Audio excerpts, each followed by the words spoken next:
मसूरी की ठंडी रातों में हवा कुछ ज्यादा ही बोलती है। कहते हैं जब पहाड़ों के बीच धुंध गिरती है तो उसके साथ कुछ पुरानी आवाजें भी जिंदा हो जाती हैं। ऐसे ही एक रात रिया शर्मा, एक यंग रेडियो जॉकी, अपनी छोटी सी स्टूडियो रूम में बैठी थी।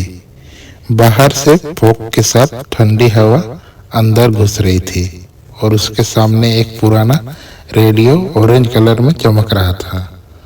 रिया ने अपने माइक के पास जाकर हल्का सा मुस्कुराते हुए कहा, गुड नाइट दोस्तों, मैं हूँ रिया और यह है रात की आवाज।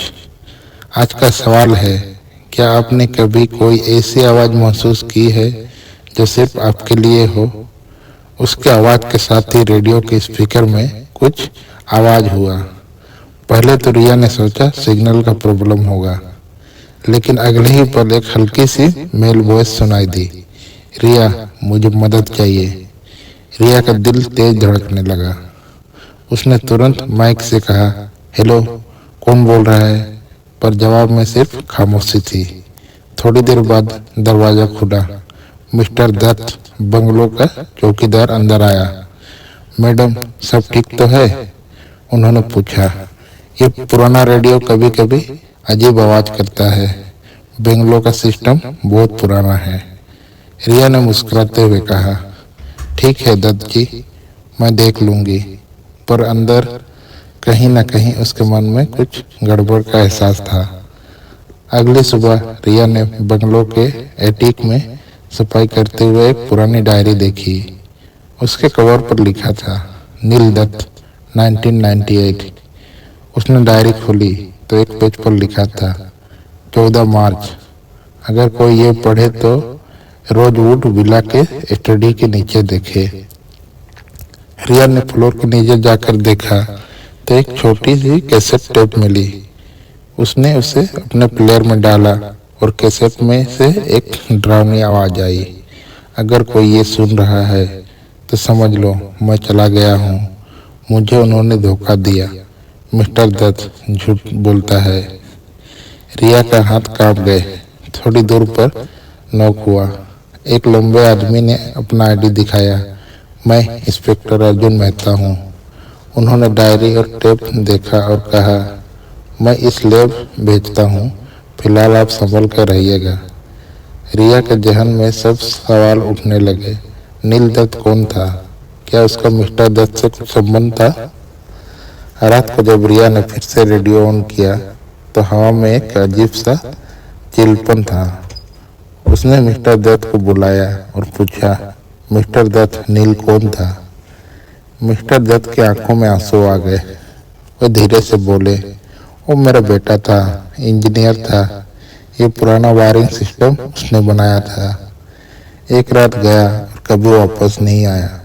उसने पुलिस ने कहा एक्सीडेंट हुआ, पर मुझे लगता है कि उसके साथ धोखा हुआ। इतना कहकर दत्त चुप हो गए। उसी वक्त रेडियो अपने आप ऑन हो गया और एक हल्की सी आवाज गूंजी थी, पापा, उन पे भरोसा मत करो। मिस्टर दत्त का चेहरा सफेद पड़ गया। वो चिल्ला के बोले, नहीं, ये नहीं हो सकता, और डर के मारे भाग गए। अगली सुबह रिया ने डिसाइड किया कि सच का पता लगाएगी। इंस्पेक्टर अर्जुन ने उसे फोन पर कहा, रिया, घर से बाहर मत निकलो, मैं दत्त के रिकॉर्ड चेक कर रहा हूँ। पर रिया ने कहा, लेट हो गया इंस्पेक्टर, मैं बेसमेंट जा रही हूँ। बेसमेंट में अंधेरा था। वहाँ पुराने वायर, मशीन और एक बोर्ड था जिसमें लिखा था, नील प्रोजेक्ट ऑडियो फ्रीक्वेंसी एक्सपेरिमेंट। उसने एक स्विच ऑन किया। अचानक हल्की सी इलेक्ट्रिक की हवा के साथ आवाज आई, रिया, मैं नील हूँ। रिया झट से पीछे हटी। आवाज बोलती रही, मैं रेडियो वापस पे ह्यूमन वॉइस रिकॉर्ड करने का एक्सपेरिमेंट कर रहा था, पर मेरे पार्टनर ने मुझे मार दिया। मेरी आवाज इसी मशीन पे फंस गई। रिया ने पूछा, किसने मारा तुझे? नील। आवाज थोड़ी देर के लिए रुकी और फिर बोली, वो दत्त नहीं, अर्जुन मेहता। रिया के पैरों तले जमीन खिसक गई। इंस्पेक्टर अर्जुन? पर कैसे? उसके दादा इंस्पेक्टर सुरेश मेहता, उन्होंने केस छुपाया था। तभी रिया का फोन पर अर्जुन की आवाज़ सुनाई दी, रिया तुरंत बेसमेंट से बाहर आओ। वहाँ शॉर्ट सर्किट हुआ। रिया ने गुस्से में कहा, तुम्हारे दादा ने नील को मारा था, है ना? पर जवाब में सिर्फ हवा की आवाज़ थी और एक हल्की सी हंसी। रिया ने डायरी उठाई और बेसमेंट से बाहर निकली। मिस्टर दत्त बेहोश पड़ा था और दरवाजे पर इंस्पेक्टर अर्जुन खड़ा था, हाथ में एक पुराना रिवॉल्वर के साथ। उसने धीरे से कहा, रिया मुझे वो डायरी दो। मेरे दादा ने गलती की थी, मैं सालों से उस पाप को छुपा रहा था, पर अब नहीं। उन्होंने रिवॉल्वर जमीन पर गिरा दिया और रेडियो में बोला, HQ case 1998 rosewood below murder, reopen the file. हवा तेज हो गई और रेडियो में एक हल्की सी आवाज़ सुनाई दी, शुक्रिया अर्जुन और रिया, मुझे सुकून मिला। उसके बाद सिर्फ खामोशी थी।